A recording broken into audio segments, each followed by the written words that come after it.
প্রধানমন্ত্রী মোদির সাথে দেখা করার জন্য এখন হাতে পায়ে ধরছে বাংলাদেশের জেহাদি মোহাম্মদ ইউনিস। তো ওদিকে পাল্টা ভারতের নিজেদের অপারেশন শুরু করে দিয়েছে, যাকে নিয়ে পাকিস্তান মারাত্মক আতঙ্কে রয়েছে এবং আরও 16 জন নেক্সট টার্গেট। আর তার সাথেই কিভাবে ভারত বানিয়ে ফেলেছে এমন এক খতরনাক রোবট যারা বর্ডারে অবৈধ অনুপ্রবেশকারীদের খুঁজে খুঁজে মারবে। সবটাই জানবো আজকের এই ভিডিওতে। তবে তার আগে অবশ্যই আমাদের চ্যানেলটিকে সাবস্ক্রাইব করে আমাদেরকে সাপোর্ট করবেন। আমাদের প্রথম আপডেট রয়েছে নেপালকে নিয়ে। এটা খুবই ইন্টারেস্ট। রিসেন্টলি নেপালের প্রধানমন্ত্রী কেপি শর্মা ওলি নিজে দাবি করেছে যে ভারত নাকি নেপালের ভেতর পুরো একটা অপারেশন লঞ্চ করেছে, যার আন্ডারে নেপালের কমিউনিস্ট সরকারকে উৎখাত করে মোনার্কি শাসন ফিরিয়ে আনতে পারে। ইন্টারেস্টিং ব্যাপার হলো নেপালের প্রধানমন্ত্রী এখন তো এমার্জেন্সি মিটিংয়ে বসেছে, সমস্ত পলিটিক্যাল পার্টিকে এক জায়গায় ডেকেছে। আর ওখানে ওদের পরিকল্পনা হলো নেপালের রাজাকে গ্রেপ্তার করে পুরো আন্দোলনকে কুচলে দেওয়া। তাই কেপি শর্মা ওলি সমস্ত পার্টির সাথে মিলে একটা নতুন জোট সরকার তৈরি করতে চাইছে। মুশকিল হলো নেপালের ভেতর সমস্ত পার্টি, স্পেশালি কংগ্রেস ওদের সমর্থন দিচ্ছেন।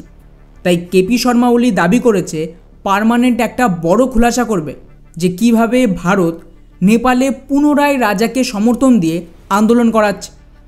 আর এটা ভারতের জন্য দারুণ পজিটিভ খবর, কারণ যদি খেয়াল করেন গত বছর থেকেই নেপালের প্রধানমন্ত্রী বহুবার ভারতকে রিকোয়েস্ট করেছে ভারতে এসে প্রাইম মিনিস্টার মোদির সাথে দেখা করার জন্য, কিন্তু ভারত এখনও পর্যন্ত নেপালের প্রধানমন্ত্রীকে ভারতে ঢুকতেই দেয়নি। অর্থাৎ ক্লিয়ারলি ভারতের প্ল্যান রেডি যে নেপালে কী হবে। এখন ভারতের ফাঁদে পা দিয়ে নেপালের সরকার ওদের রাজাকে গ্রেপ্তার করতে চাইছে। এখন জাস্ট ভাবুন, যে মুহূর্তে রাজার গ্রেপ্তার হবে ইমিডিয়েটলি যে সাপোর্ট বেস ছিল সেটা আরও বেড়ে যাবে, পুরো দেশে কেওয়াস তৈরি হবে, যত হিন্দু সংগঠন রয়েছে তারাও রাস্তায় নামতে বাধ্য হবে এবং এখনও পর্যন্ত যে বিরোধ শান্তভাবে হচ্ছে তা কিন্তু আরও ভায়োলেন্ট হবে রাজার সমর্থন। আর নেপালের প্রধানমন্ত্রী ভারতকে তো অফিসিয়ালি অ্যাকুইজড করলে যা সাপোর্ট ভারত সরকার নেপালকে দিচ্ছিল, পার্টিকুলারলি ইকোনমিক সাহায্য বা পলিটিক্যাল, সেটাও বন্ধ করে দেবে এবং নেপালের ইকোনমিক ক্রাইসিস আরও মারাত্মক হবে, যা ইভেনচুয়ালি ওদের রাজার সাপোর্ট বহুগুণ বাড়িয়ে দেবে। ফলে আগামী দিনে দারুণ কিছু ঘটবে। শুধু দেখতে থাকুন নেপালের এই কমিউনিস্ট শাসনের কী পরিণতি হয়। আমাদের পরবর্তী খবর রয়েছে ভারতীয় গোয়েন্দা সংস্থা রয়ের আরও একটা অপারেশন নিয়ে। এটা শুনে বুঝতে পারবেন যে এই মুহূর্তে পাকিস্তান কতটা আতঙ্কে রয়েছে। রিসেন্টলি পাকিস্তানের একজন খুব বড় ডিফেন্স অ্যানালিস্ট, জার্নালিস্ট আর সো কল্ড আইএসআইয়ের সমর্থক আজাদ সৈয়দ বিরাট বড় একটা খুলাসা করে, যেখানে ওনার তরফ থেকে দাবি করে যে এই মুহূর্তে ভারত মোসাদের সাথে মিলে ওদের স্ট্র্যাটেজিকে অ্যাডপ্ট করেছে এবং সেম মোসাদের পদ্ধতিতে পাকিস্তানের ভেতর সমস্ত আতঙ্কবাদীদের ক্লিন আপ করছে। কয়েকদিন আগে আবু কাতার, যে জৈশ মোহাম্মদের পার্টনার ছিল, তাকে মেরে দেওয়া হয়েছে। ফলে ওনার দাবি এরপর ভারতীয় রয়ের টার্গেটে আরও 16টা বড় নাম রয়েছে, যারা অ্যাকচুয়ালি গোটা পাকিস্তানের জেহাদি ইকোসিস্টেমকে এই মুহূর্তে কন্ট্রোল করছে। আর এদের প্রত্যেককেই এক এক করে মারা হবে, যার মধ্যে স্পেশালি মাসুদ আজহার, তার ভাই মুফতি আব্দুল, হারকাতেউল মুজাহিদের ফাউন্ডার রহমান খালিল, এই রকম প্রচুর বড় বড় নাম সামিল রয়েছে। এই জার্নালিস্টের দাবি এই মুহূর্তে যতগুলো আতঙ্কবাদীদের লিডার আর কমান্ডারদের কিলিং হয়েছে বা যাদের নাম মিডিয়াতে এসেছে সেটা প্রায় 30টার কাছাকাছি হবে, কিন্তু অ্যাকচুয়ালি এই সংখ্যা কয়েকশোর বেশি ছাড়িয়ে গেছে, যাদের নাম খুব একটা পপুলার নয় বা মিডিয়াতে প্রচার নেই, তাই ওই সমস্ত তথ্য সামনে আসে। কিন্তু এই জার্নালিস্ট পাকিস্তানের কিছু ইনভেস্টিগেশন জার্নালিস্ট আর পাক আর্মির সাথে যোগাযোগ রেখেছে। তার থেকে জানতে পেরেছে যে এই লিস্ট যাদের মারা হয়েছে সেটা অনেক বেশি বড় এবং আগামী দিনে এই 16টা টপ লিডারের সাথে যতগুলো ভারত বিরোধী আতঙ্কবাদী গোষ্ঠী রয়েছে তাদের কেবলমাত্র হ্যান্ডলার, কমান্ডার আর রিক্রুটার, যারা মুসলিমদের ভারতের র্যাডিক্যাল করে এই সংস্থায় আনার চেষ্টা করছে, তাদেরকেও খুঁজে খুঁজে মারা হবে। অর্থাৎ যদি পাকিস্তানের এই জার্নালিস্টের কথা সত্যি হয়, তার মানে ডেফিনেটলি পর্দার পেছনে এই মুহূর্তে ভারত এমন অনেক কিছু করছে যেটা কল্পনার বাইরে। ওনার পুরো ইন্টারভিউ ইউটিউবে রয়েছে, আজাদ সৈয়দ বলে সার্চ করে দেখতে পারেন। ফলে ওভারঅল আমাদের জন্য এই আননোন গানম্যান এখন কিন্তু ভগবানের মতন কাজ করছে। যাই হোক, এবারে আসি আমাদের নেক্সট আপডেট বাংলাদেশকে নিয়ে। এটা শুনে আপনারা ব্যাপক খুশি হয়ে যায়। অলরেডি হয়তো মিডিয়াতে শুনে থাকবেন যে আগামী মাসে বিমস্টেকের দেশগুলোর মিটিং হবে, যেখানে প্রধানমন্ত্রী মোদির সাথে দেখা করার জন্য বাংলাদেশের বর্তমান অবৈধ সরকার জান লাগিয়ে দিয়েছে। কিন্তু প্রধানমন্ত্রী মোদি খুব সম্ভবত বাংলাদেশের কথায় পাত্তাই দিচ্ছেন। এমনকি মোহাম্মদ ইউনিসকে না এখনও পর্যন্ত ভারত নিজের দেশে ঢুকতে দিয়েছে, না কোনো রকম ফর্মাল মিটিং করতে চাইছে। অর্থাৎ এক্স্যাক্টলি সেম ট্রিটমেন্ট দেওয়া হচ্ছে যেটা নেপালের প্রধানমন্ত্রীর সাথে হয়েছে। আর অ্যাজ ইউজুয়াল যখনই এমন কিছু হবে তার মানে ডেফিনেটলি ওই দেশের ভেতর বড় অ্যাকশন হবে। নেপালে পুরো মোনার্কি শাসন ফেরানোর কাজ চলছে, তেমন কিছু হয়তো বাংলাদেশেও হতে পারে। রিসেন্টলি যদি আপনারা বাংলাদেশের সমস্ত মেন স্ট্রিম মিডিয়া চ্যানেলগুলো ফলো করেন, ওখানে দেখতে পাবেন যে ওদের সমস্ত বড় বড় গার্মেন্টস ইন্ডাস্ট্রি বা ফ্যাক্টরির যে মালিক, তারা মিডিয়াতে এসে বলছে কীভাবে গোটা দেশ জুড়ে এই মোহাম্মদ ইউনিসের নেতৃত্বে বড় বড় ফ্যাক্টরিতে এখনও অ্যাটাক চলছে।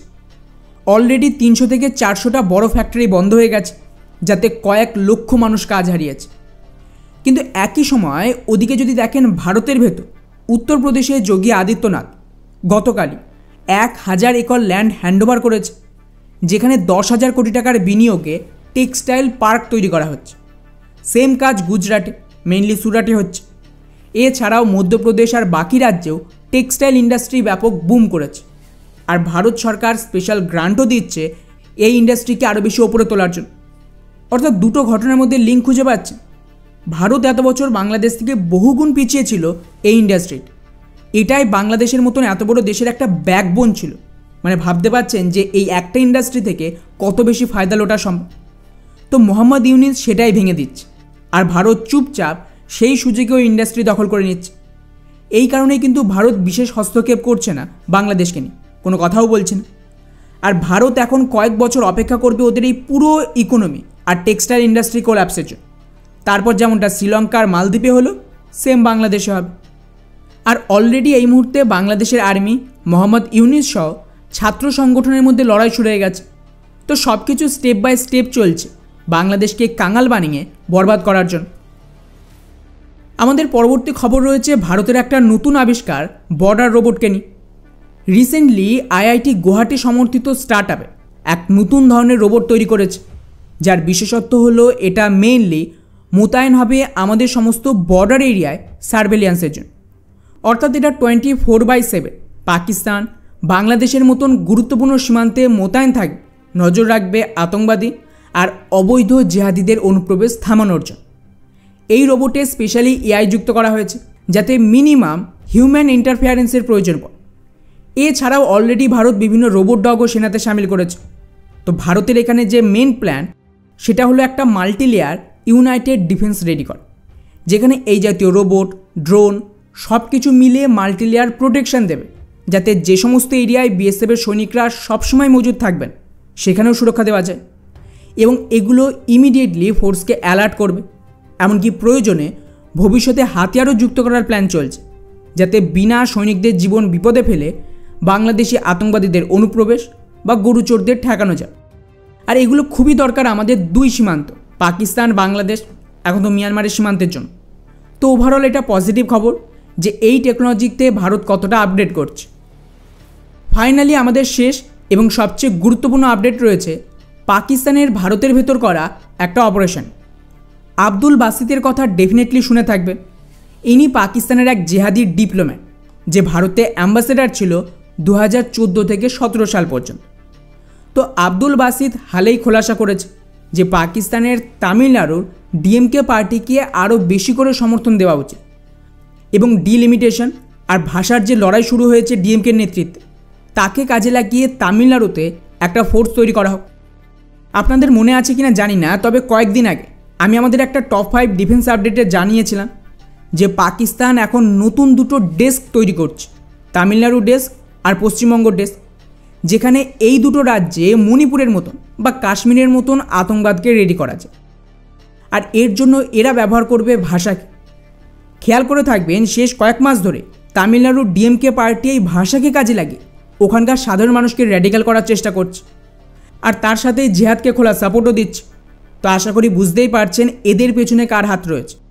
আর যেটা আমি বারবার বলছি, এই পুরো বছরটা কিয়সের, নেগোসিয়েশন চলছে ডিপ স্টেট আমেরিকার সাথে ভারত সরকারের, যেখানে মাল্টিপোলার বিশ্বের জন্য ওদের ভারতীয় মার্কেটও চায়। তো স্বাভাবিকভাবেই ওদের যত অ্যাসেটস রয়েছে তাকে কাজে লাগে আমেরিকা পাকিস্তান খালিস্তানি আতঙ্কবাদীদের প্রমোট করবে কৃষকের নামে, তামিলনাড়ুতে সমস্যা তৈরি করবে ভাষার নামে, কাশ্মীরের জেহাদ পশ্চিমবঙ্গেও ট্রাই করছে, মণিপুরে তো দেখছেন।